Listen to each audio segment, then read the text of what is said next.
When I think about life before trafficking and exploitation, or what led me that direction, there isn't a clearly defined answer. On one hand, I was a varsity athlete. I was involved in the marketing club. I did photography. But on the other hand, I barely graduated with a 1.8 GPA. I was pretty heavy into drugs and alcohol by that point.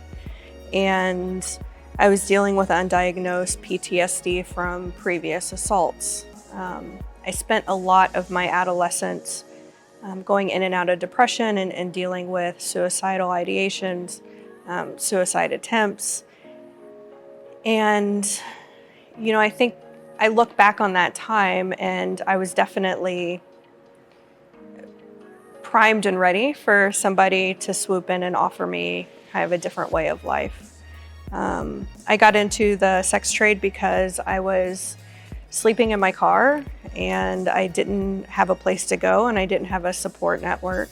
Stripping didn't stay stripping. I spent quite a bit of time surviving and just trying to figure out how to survive from one day to the next. I met a woman who was from a different state, and she looked like she had her crap together, was the short answer. And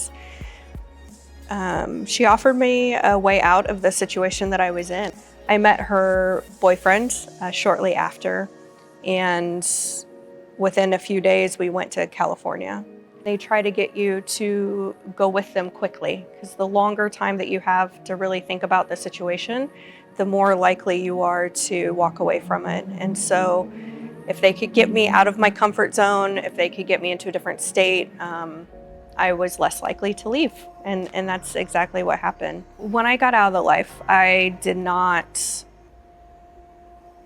know what future held for me. I didn't know really what I wanted to do. I just knew that I wanted to help women who have been through what I had been through. We had to start from scratch. There was very, very few services available for folks who were coming off the streets and who were coming out of the life of prostitution and trafficking. They needed a place that was safe, that they were not judged based on their life, and that they were viewed as victims of a crime, but also as capable individuals who can do something different and who do not need to stay where they're at. And I didn't know what that would look like, but I knew that it needed to start with survivors helping survivors. We currently have about 11 full-time staff.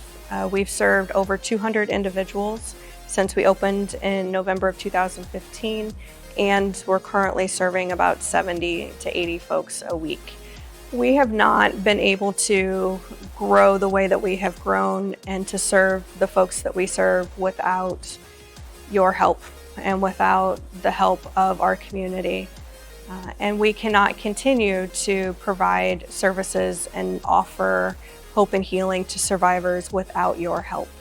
We need you and people like you to continue to support Healing Action. Join us so that we can ensure that survivors can continue to heal and rebuild their lives.